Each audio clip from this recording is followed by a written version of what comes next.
چې د دا وویل چې زه پوهېږم ما وژني مګر زه مجبور یم ولس ته واقعیت پرېږدم.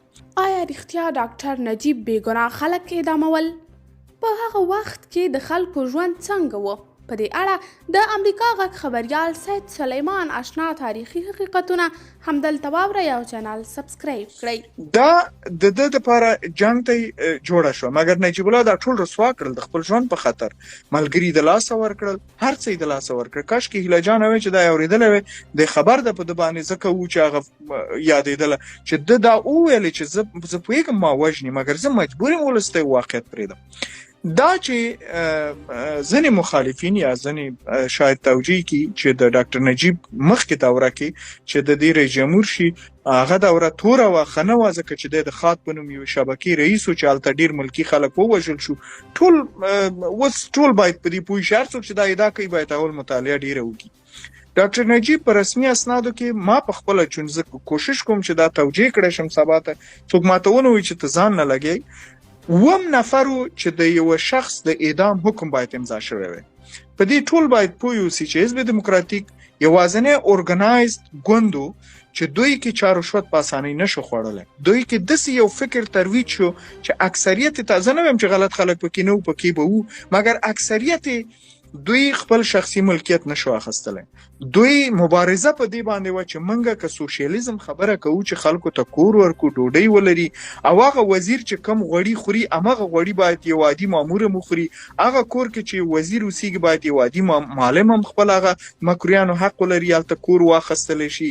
او هغه ترانسپورټ کې چې مثلا وزیر کولی شي وزارت ته لاړ شي باید عین کې سرمعلم د مکتب هم لاړ شي. دا یو تیوري دوی عملي کوله، په کمو امکاناتو یې کوله. موږ کتل چې والیم په یو روسي جیب کې راځي او مدیر د لیسیم په هغه جیب کې را رسول کیږي او میلی بس کې موږ معلمان، مامورین او ټول رئیسان کولی شي چې ټول لاړ شي.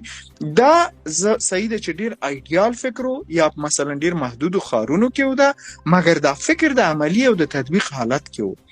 نو ځکه د حزب دیموکراتیک یو رول دا و چې هر کله دغسې احکام راځي هغه د رئیس جمهور امضا اول پکې راتله. هغه وخت کې چې البته د قضا او د هغې نه پاس کېدل هغه د عدلي ارګانونو د خوا نه چې د زندانونو دپاره او محبسونو دپاره دغه چې کوم کسان باید په کوم جرم باندې اعدام شي. مثلا مجرم یې نیولی چې 4 معلمان یې وژلي دي، پایه د برق یې الوزولې ده چې ملي منافعو کې راتلل.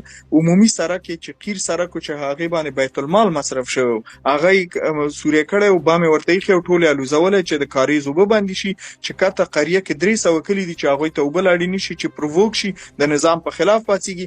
دا ټول هغه د جزا قانون د مخې نه دوی ټول په هغه 25 کالو 50 کالو زندان باندې محکومېدل او د قتل په تور کې باندې د حکومت د قانون د مخې نه چې پاس شوی د جزا قانون د مخې اعدام حکم په تثبیتو سره د دې ډېرې نه اعدامول ساتلي چې که د هغوی په ذریعه وکړی شي چې هغه نور خپل ګروپونه منې کړي او دوی هم اعدام نه بچ شي.